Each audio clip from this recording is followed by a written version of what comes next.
Hi guys, such an interesting video on Wild Rift. So we're back with the patch 2.5 review. And of course this is a highly anticipated patch.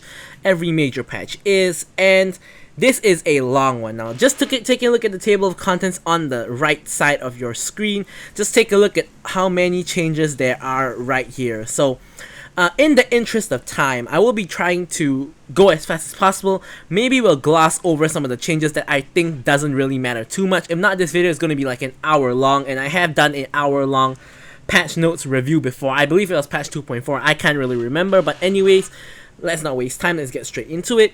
Now, I'm recording this right as a couple of minutes after Vigar just released, so that's just the context of time. But of course, by the time it comes up on YouTube, it'll be a bit later. But here he is. Vigar has been released.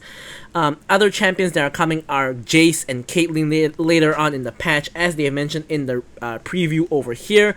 Of course, in line with the Arcane release. Now, there is a new guilds feature, but honestly there is a ton to cover for the guilds feature, so I'm just going to gloss over it a little bit. Long story cut short is you can form guilds with your friends, and weekly there will be a guild challenge against another guild, and the winning guild, gets some rewards. But the challenge is not like 5v5 guild A versus guild B. It's just they will give you missions, much like how you get daily missions, and as a guild, as a collective guild, you and all your members will have to accumulate up to that certain point. Let's say, for example, I don't know if this is true, but let's say kill 1000 jungle monsters. So everybody who plays will contribute to that. Not sure if you have to play with your guildmates or not, but yeah, there are also some other mechanics like sabotaging and such. But honestly, I'm glossing over this, but I do feel the guilds feature is a pretty big feature, just because social features in MOBAs are essential, just because of how, like, when you play with your friends, when you play with your guildmates, it always encourages playing more, because your friends will ask you to play with them, your guildmates will ask you to play with them just to complete the guild missions, get more rewards. So it is quite a major growth point for Wild Rift. So there is that. Now here we have matchmaking changes. So as we all know, everybody's been complaining about matchmaking. I honestly don't think they can do too much about this, because whatever algorithm they use for matchmaking, there are always going to be problems. But regardless, now instead of using both your rank and your hidden MMR to find rank matches, they're only going to use your hidden MMR and not your rank. So this might mean that, let's say, if you're playing your gold and playing in a gold game, you might see someone like, let's say in Silver 3, that's playing in a gold game in your ranked match. Now this probably just means that that guy is on a winning streak in from bronze all the way to silver, and maybe he won like 10 matches in a row, and he has a very high MMR equivalent to yours. So you will match with him, although your rank difference might be like 3 ranks or across divisions, so on and so forth. But they are just assuring you that the matchmaking is fair, and they will put their rank competence tag onto that particular teammate to show that they have a very high MMR despite their rank. And something else to note about this patch, not this patch, but this wall of text, is that actually what happens is that in a 2-minute period, it expands the boundaries that it finds for your matches. So basically, if you can't find a match for 5 minutes, if you cancel the match and restart the queue, it's actually making it harder. So if you're trying to find a match quicker, don't restart the queue. Just keep on queuing and you will eventually find a match. So that is one of the takeaways you can get from this paragraph. So next we have the Wild Pass, which will give more rewards. It gives a reward every single level now, from level 1 to level 50, which it always has, but only if you purchase the Wild Pass. Now if you don't purchase the Wild Pass, you still get rewards from level 1 to level 50, as you guys can see here. The upper one is where you get the free rewards, as you can see: blue motes, power coins, blue motes, and a chest. And the bottom one is if you purchase the basic or the elite pass. If you purchase the basic pass, you get access to all of these, and if you purchase the elite pass, you basically just gain a bonus 20% XP from all of the missions that you get, basically making it easier to complete. Now in the past Wild Pass season for Teemo, you weren't actually able to complete the Wild Pass despite even if you played every day and accumulated all the free-to-play WoW passes, but they did give the 10 free levels, which allowed you to complete the WoW pass with the basic one. Now, we don't know because they're changing the WoW pass literally every single time. There haven't been like 2 WoW passes in a row where it follows the same. So they keep on revamping the WoW pass. It's impossible to really, or I shouldn't say impossible, but people have to do calculations to see if you can get everything with the basic pass. But yeah, so regardless, Twitch streaming now included in the actual game itself, making it easier to stream Wild Rift, which is quite a good, another kind of good thing to expand the game. More people streaming gets more eyes on the game. Position preference is added for PvP. Now, the reason why they didn't add this before, I can only assume, is that it's harder to matchmake because another consideration in matchmaking, aside from like MMR, is also which role you select, because they're gonna try their best to put you at your first choice role, if not your like second choice. So this will make matchmaking in normals a little bit harder, but at the same time, it'll make it a lot more organized, because if people follow the role that they're assigned to, everybody already has a role, and in normal games you always have people fighting for roles, so hopefully this will alleviate the problem. Now, a bunch of skins are coming out. Vhagar and Tristana have already released as I'm recording this video. The Dragonmancer skins are all coming out as well, and Master Yi, the Zephyr Dragon Master Yi skin, is exclusive to Wild Rift. A lot of accessories here. A lot of like Vhagar accessories, Dragonmancer related. Obviously, all these are Dragonmancer related. Tristana one. A lot of new emotes. Of course, the Dragonmancer line as well. Aside from some WoW Pass ones, Vhagar ones, and just a lot in general. These are probably, one of them are these 2 icon borders. One of them is probably from the WoW Pass, and the other one is probably from like a Dragonmancer event, I'm gonna guess. Same goes for this one. I'm guessing one is from the Dragonmancer event and one is for the actual WoW Pass. Now, interesting thing is that we have these banners, which is what you normally get for the end of each ranked season, but I'm guessing that these are going to be Dragonmancer ones as well. Dragonmancer seems like it's going to be a pretty large event based on what we are seeing so far. These might be Dragonmancer as well. These are definitely Dragonmancer as well. The spawn tags for when the event is happening. So yeah, we shall see what the Dragonmancer event brings us. So Vhagar's event has already started. It's only a 5-day event from the 15th to the 20th of October, because on the 20th the Dragonmancer event will start. So we're gonna have a 2 events back to back. The Vhagar event can allow you to unlock Vhagar for free, but it is the sort of event where you can it's not limited by days. It's just 12 missions, and you can just get him on the first day if you just choose to complete all the missions, if you so choose. But of course, you have 5 days to do it. Might be a little bit of a rush for some people. Hopefully you guys can get the champion, which I'm planning to do as well. Now we're going to jump into the champion changes, and as I mentioned, some of these I will be glossing over, but not for the first couple. So Ahri getting a base, as usual, 40 base health nerf. Mana per level going down a little bit. And the Orb of Deception damage for both the magic damage and true damage is going down by 5 at every level. Now, the nerf is very small. However, they have been nerfing Ahri a little bit by a little bit. I like the direction this is going. I think Ahri is honestly a pretty good mid lane pick, because she is a pick champion with her charm. When you hit your charm, you can get a pick, and that can change the whole tides of the game. You see it a lot in competitive as well. Ahri is a pretty good competitive pick. Pretty high skill cap, because majority of her skills are skill shots, so you do have to hit your skill shots. But however, a lot of beginners also use Ahri, but I do think that this nerf to Ahri is pretty warranted. Do think she's pretty strong at the moment, like not broken kind of strong, but she is pretty good at the moment. Probably we'll move her up on the tier list a little bit in the next one. Of course, we will be doing a tier list for patch 2.5, as well as other stuff like the best bands. With every patch, we always got to do these. Now, Akshan has some changes. Firstly, Akshan, when he hits an obstacle on a wall at an obtuse angle, which is below 90 degrees, mid-swing, he will slide along the wall. Now, I'm not too sure how I feel about this, because on one hand, it is useful if like you're running away from an enemy or whatnot, but at the same time, if let's say you're just swinging around an enemy and you want to attack that enemy, and you hit, let's say you're at the mid lane wall, right? The mid lane wall, the enemy standing in the bush, you have a ward in the bush so you can see the enemy. You swing around the mid lane wall, shoot your enemies with the heroic swing, you hit the wall, and you slide over to the mid lane, which is further away from the enemy. So then you are like out of basic attack range of the enemy, which may not really be a good thing. So I'm not too sure how good of a change this is, but I do think that Akshan is actually in a pretty good spot at the moment. Like I have said, he can never be broken. If not, he will just be the best champion in the game because he will revive everybody. But at the same time, if he's so weak, no one's gonna play him. And honestly, I think at this point in time, he's in a pretty okay spot. He's not too weak, not too strong. So I do think Akshan is in an alright spot now. This isn't really a buff or a nerf, at least as far as we can tell.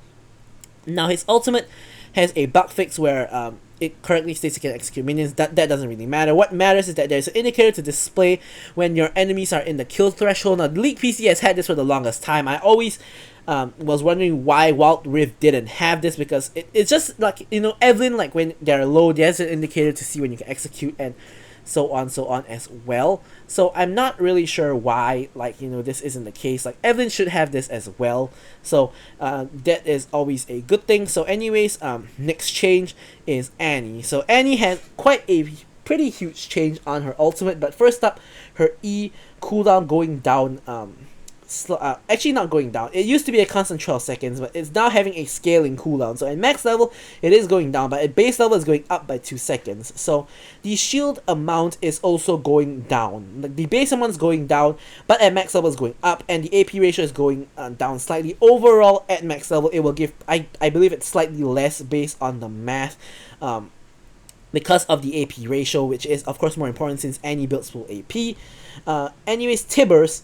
The effect radius, like I assume is the burn, is going down by a little bit, not too important. The base damage is going down. Now this is the part I think is important, because Annie is a burst mage where you just flash Tibbers or portable Tibbers and you use everything else. So your Tibbers having less burst damage will matter. His aura effect radius is going up. Oh, actually, the effect radius is the size you can cast the Tibbers, and the aura effect radius is Tibbers' fire radius, so I kind of read that wrongly. But anyways, this is bad then, because it means you hit less enemies, or it's harder to hit on Tibbers. And now his flame aura damage is, there is a change in the way it's calculated. So previously it's this amount plus 10% AP every second. Now it's this amount plus 12% AP every second. So that is a buff to the flame aura damage. And the frequency, instead of 1 tick per second, is 4 ticks per second. So basically what's happening here is that her burst on the initial Tibbers is going down. But if the Tibbers stands amongst the enemies, he will do overall way more damage than what he did before. And his enraged attack speed, instead of decaying over 3 seconds, doesn't actually decay anymore. So that increases his DPS as well. So now Tibbers they're changing it to, instead of a burst kind of thing, into a DPS kind of thing, which is bad. It's bad because Annie is a burst champion. It does not use Tibbers just to plonk it there, and it's just a like 6-man in your team where it will start auto-attacking the enemy. Yes, it is irritating when they do that, but he moves so slow, enemies can just walk away, like, unless they're like caught in CC where he can stand there for a long time. So this is quite a significant, in my opinion, it's a significant nerf to Annie, but we shall see how it affects her as usual.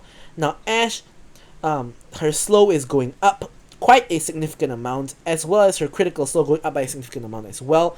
Will this make Ashe meta? Definitely not. To make her meta, you have to buff her damage, which this is not. It's just doubling down on her being the best utility AD carry in the game. So the slow will provide tons of utility for your team, and in the correct team composition, it will still work same as previous, just that the slow is now stronger.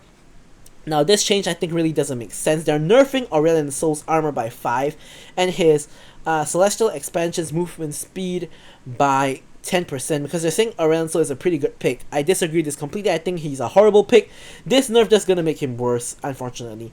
Now this is a very, very, very significant change. Camille is out of the jungle, guys. So basically her hookshot used to stop on hitting enemy champion or large monster. Now it does not stop on large monster, it only stops on enemy champion. So what this means is you will hook shot through a large monster, which means that you do not get the damage or the not movement speed, or the increased attack speed of the hook shot onto large monsters. So Camille jungle, I believe, is dead after this. Like her slow, her clear is already not the fastest, and this will just make her clear super duper slow. So I don't think Camille jungle is gonna work anymore at all. So that's a pretty significant change. On the other side of the coin, Diana getting 10% damage boost to monsters, so they're trying to make Diana jungle a little bit more viable. Now, how much does 10% damage really change? Like, you know, they doubled Fizz's passive damage to monsters. That made a significant change. But we don't know how much 10% change really is. It has to be tested to see how fast or clear is and if it's viable. Sometimes 10% change really doesn't make a difference. Sometimes it makes a world of difference. It just depends on the case-by-case basis. So we'll have to see if this actually affects Diana's clear. Now we have Fizz, which basically is kind of like a bug fix where the hitbox of his ultimate will match the visual. Which apparently didn't. I don't know because I don't play Fizz at all. So that is, of course, a good thing overall. Now, they are saying that Galio's tanky support build is overperforming, and as a result, they are actually reducing his base damage on W, which I'm only going to assume is because they think that some people max W on tank Galio, which I don't think is the case. I think every Galio maxes Q if I'm not mistaken. At least I do if I play Galio, which is not really. But regardless, I don't think this change is too major. It's only a 30 damage nerf even at the max level. And at the base level, it's the same. So I really don't think it's going to matter too much. I think it's, if anything, it's probably going to hurt the damage Galio even more than the tank Galio. Because, you know, damage Galio needs damage, of course. But anyway, I think that this is a very negligible change. Gragas, on the other hand, getting another nerf. So they really don't like Gragas. The cooldown of his ultimate going up at early levels, scaling down to the same at max level. Base damage of the ultimate going down by a pretty significant amount at the earlier levels, of course scaling back to the same amount at the max level. Of course, this will probably affect Tank Gragas more than AP Gragas, because AP Gragas is, firstly, at the max rank is going to be the same. Secondly, AP Gragas is going to get damage from the AP that he builds, but Tank Gragas is relying on these base numbers. So I think that they're nerfing Tank Gragas again, because I think they just simply want Gragas to be more of an AP champion than a tank champion, and Gragas can be flexed in mid, top, and jungle as well. So that is something else that, you know, he has a lot of versatility. I think that they just don't want Gragas to be too strong of a pick, so they just kind of want to nerf tank Gragas out of the mana, or like half tank, half AP Gragas out of the mana. I think they just want full AP Gragas, seems to be the direction that they're going, so yeah. Now, other than that, Jarvan getting a buff. I read this as a buff, which is because he speeds up his dash startup time when he uses his EQ combo, the flag and drag. So basically, I see this as he can flag and drag faster, which basically means less reaction time for the enemies, which means faster engages. So yeah, so this basically is just a buff to Jarvan. Now, it of course doesn't affect his damage numbers or anything, but of course being able to hit your EQ combo, your, you know, bread and butter combo is of course a pretty big thing. Now, Jhin getting a 0.25 second buff to his W. They say that he's in a good spot, but I don't think so. I think he needs like more damage, better scaling, better items, something like that. I don't think this change is really going to help him too much. Of course, it is nice to have a buff, but I don't think it's going to help him too much. Cannon also getting a minor buff on his base AD as well as his Lightning Rush. They kind of trying to make Cannon meta based on what I see, giving him minor buffs every patch. So yeah, Cannon, probably this change isn't going to like really make him meta, but I think that whoever plays Cannon will continue playing Cannon and like the change. Whoever doesn't. Yeah. Now, pretty significant nerf here to Lee Sin, which I'm very happy with. Basically, his safeguards second time you use it. Like, first one is a dash with a shield. The second one is in basic attack empowerment. The basic attack empowerment, actually it's called the Iron Will, is getting a nerf. So basically, instead of giving you a bonus vamp as well as damage on your next basic attacks, it now spreads over 2 basic attacks. So there is a slight damage increase to it, but because it's on 2 basic attacks, it's hard to get down, because when you're trying to burst someone, of course, having all the damage, even if it's less by a little bit on 1 basic attack, is better than having it on 2. So this will affect Lee Sin's damage and his burst. Now, will it really affect him that much? Probably not. Whoever is good at Lee Sin and plays Lee Sin probably still continue to do so, but it is a nerf that will affect him, and it's probably going to be a pretty visible nerf. But good Lee Sin players will be good Lee Sin players who will still play Lee Sin, so yeah, Lee Sin probably is still ban worthy. Lux getting a AP ratio buff on her ultimate. They are promoting a AP mid Lux, which they say it's good in low elo.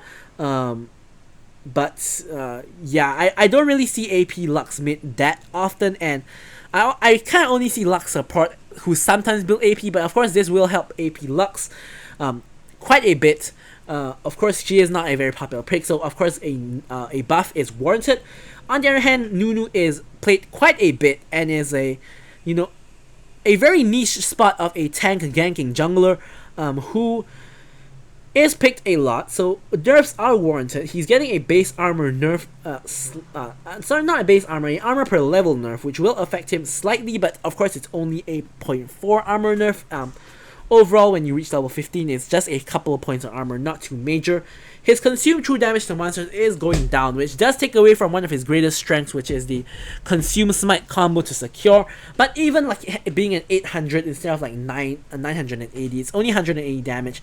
Still, no one can outsmite Nunu, so this really isn't taking away that much. If anything, it probably doesn't really affect him that much. His base level is the same, doesn't affect his first clear.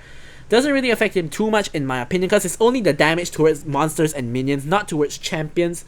So probably doesn't affect him too much. The bonus healing going down by a little bit will affect him, but not too much.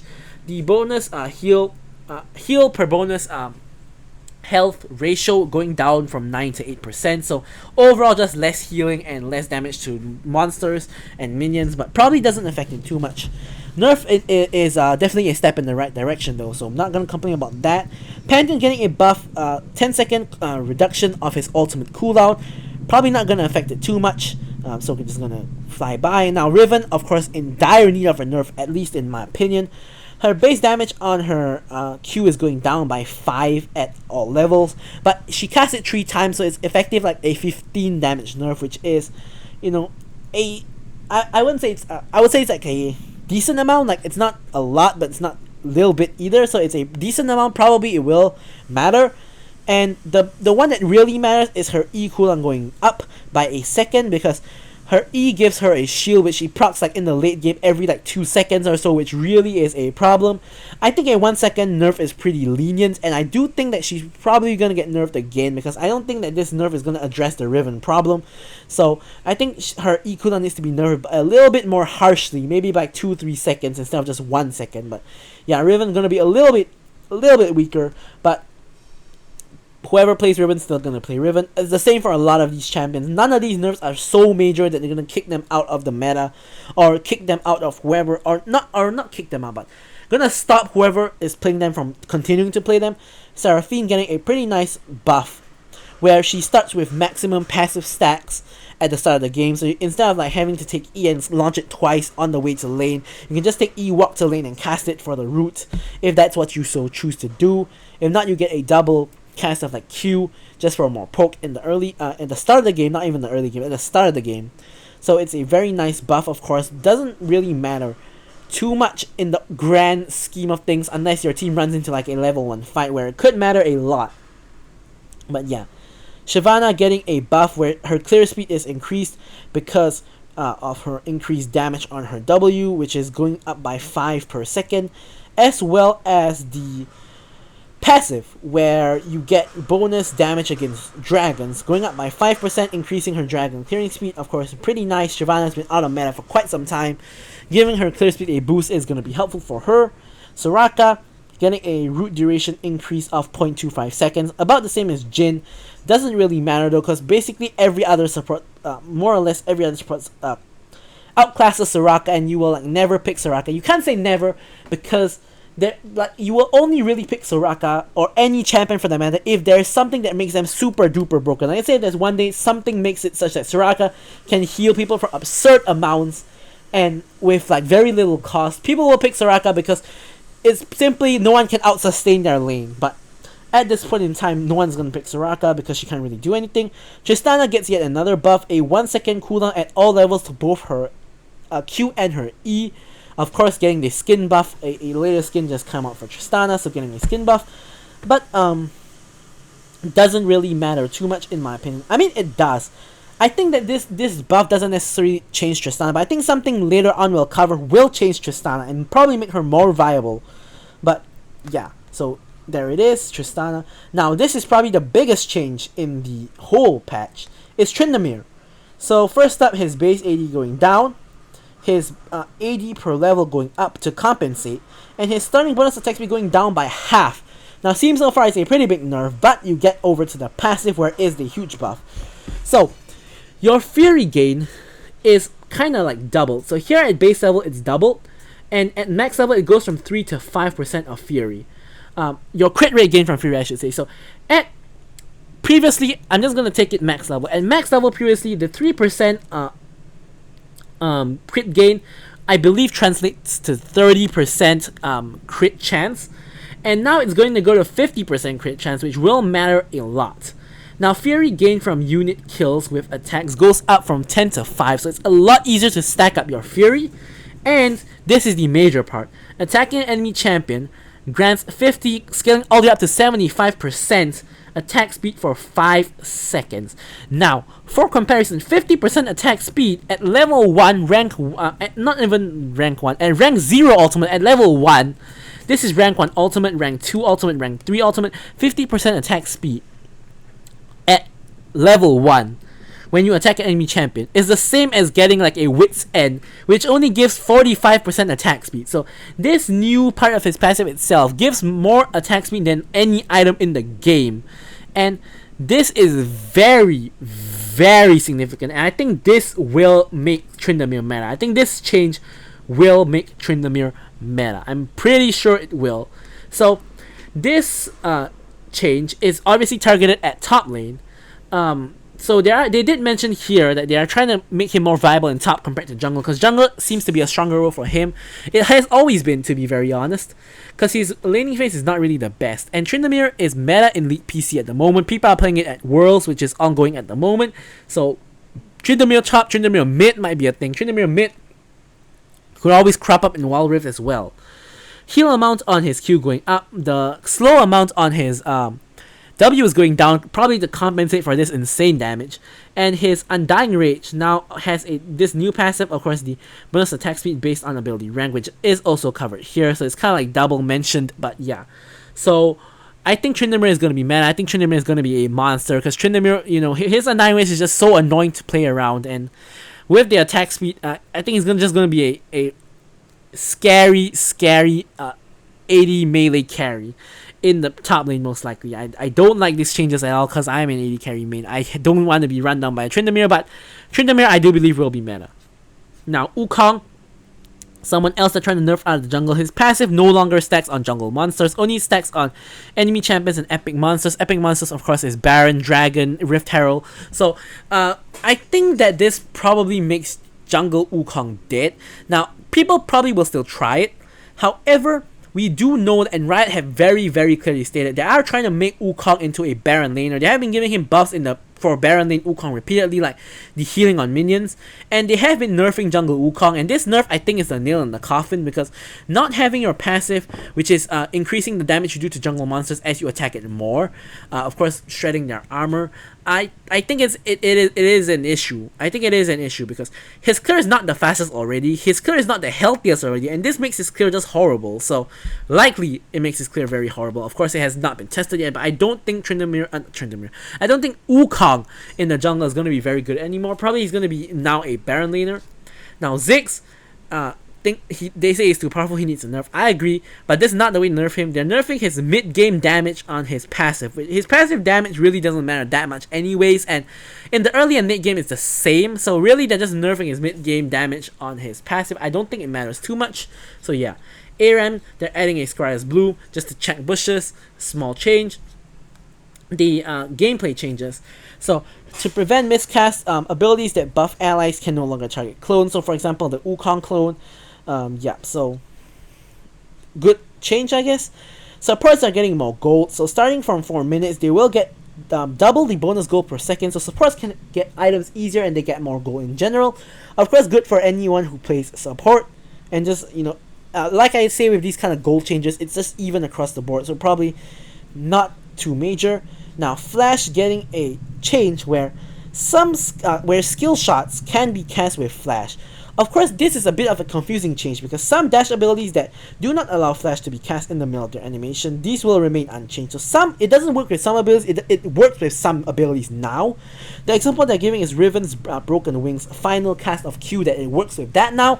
So this basically, how this buff affects it depends on champion to champion, and of course it will have to be tested on which champion it works with, which champion it doesn't work with. But Basically, what I can tell you now is that anyone with point and click, it definitely doesn't work. So if you're like a Vi, you point and click your ultimate at someone and you flash somewhere else, nothing is really gonna happen. Maybe you will expend your flash and waste it, but really nothing is going to happen.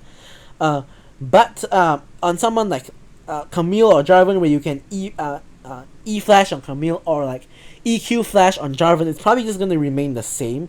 So this is probably just adding the flash combos to a couple of champions, which overall increases skill expression, which is good, of course, but we don't really know what champions those are because there isn't an exhaustive list. So people have to see and figure out what those changes really are over the course of time. They're removing the ability for tier 3 items to stack, so you can't build 2 Infinity Ages, you can't build like 2 Death Caps. I don't think anyone ever does it. I have seen it in ranked games before, yes, but I see it like once in every like 20 games or so, 30 games maybe. Like, people don't really do that, doesn't really matter. Now, here's the change that I think will actually affect Tristana and Jhin. So, this is an indirect buff to Tristana and Jhin because energized items like Kirkai's Shard, Rapid Fire Cannon, Storm Razor, Static Shiv, these kind of items, I think that's all, if I'm not mistaken. There might be one more, but I don't think so. So, basically, the bonus magic damage will stack with other energized item passive, so it all casts together.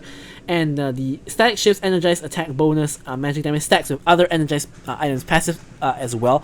Overall, this increases the magic damage you get when you cast the energized basic attack. And of course, Static Shiv can also crit. So yeah. So who in the game uses these energized items? Basically, only 2 champions. Basically, it's Tristana, who goes for like a Storm Razor, IE Rapid Fire Cannon, Static Shiv kind of build, or Jhin, which also goes for a very similar kind of build, like a Storm Razor, IE built into the Rapid Fire Cannon and the Static Shiv as well. So these changes really benefit Jhin and Tristana mainly, and these changes we shall see if it will actually make Jhin and Tristana good, because the actual buffs that Jhin and Tristana got themselves really don't matter too much, but these item changes might actually matter way more. But of course, it will only affect them in the later stages of the game when you get the items. Their early games are still the same, but neither Jhin or Tristana's early games are actually particularly weak. It's more of the mid to late game for both of them. Like, Tristana is the mid game, like Jhin is he just falls off in the mid to late game. So we shall see if these items help Jhin and Tristana, but I think that they will help them significantly. Now, Proto Belt will be a buffer and queue up after you cast your dash and your Proto Belt. After that, not sure how this change will affect it too much, because sometimes like you Proto Belt in mid dash and you just want to Proto Belt and cancel the dash, but now they're saying it doesn't cancel dash and it just Proto Belts, especially on some champions who dash slowly. They want to cancel dash with Proto Belt, you can't do that anymore. So I'm not sure how I feel about this one, to be very honest. Probably I think that what it used to be was better. Like if I was like a Renekton who wanted to E in, and then I wanted to I realized that I can Proto Belt onto the enemy to W them, but I have to complete my dash before I Proto Belt. It's probably more of a drawback than really a buff, so I think it's kind of a minor, I wouldn't even say it's a nerf, but I don't think it's an adjustment in the right direction, I would say. Now, jungle has quite a bit of changes. Firstly, the Smite gives 20% extra gold for monsters, as well as now having a harsher penalty on minion gold and XP in the of course in the earlier stages of the game. I think it's like the first 5 minutes or something. Not too sure about that, but yeah, I don't really play jungle too much, so yeah. Now the jungle monster spawn times are going up by 15 seconds, so this of course will indirectly encourage more ganking, and of course technically also indirectly benefits slower junglers, because faster junglers don't have camps to farm if they haven't respawned yet. So that is some changes to take note. The gold you get from a lot of jungle monsters are going down by varying amounts. Like, it can be as low as 10, can be 20, but could be like 40 as well. But take note that these changes are offset a little bit by the 20% extra gold from monsters. So you get like this plus an extra 20% gold, so it will offset it a little bit because of the 20% extra gold. So we'll offset a little bit.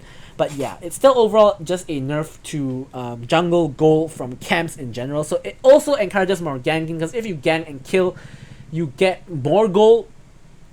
which I kind of like these changes. I think junglers get access to a little bit too much gold and XP. Like in League PC, the jungler is normally under level and under farm compared to other roles. But in Wild Rift, it seems that the jungler normally has more gold, more XP, and more levels, more items compared to other roles. Just because jungle is probably the best role in Wild Rift. Like it even says like here that like is the highest impact position on the Wild Rift. Like it doesn't say the best, but it's the highest impact position. Of course, having the highest impact means it's the best because you always want to impact the game as much as possible. So yeah, I guess it's some much needed changes. Not sure if how much it's going to help the dominance of the jungle role, but we shall see. Now, these are probably the most significant changes in the patch, like if anything at all. So it's changes to Baron and Rift Herald.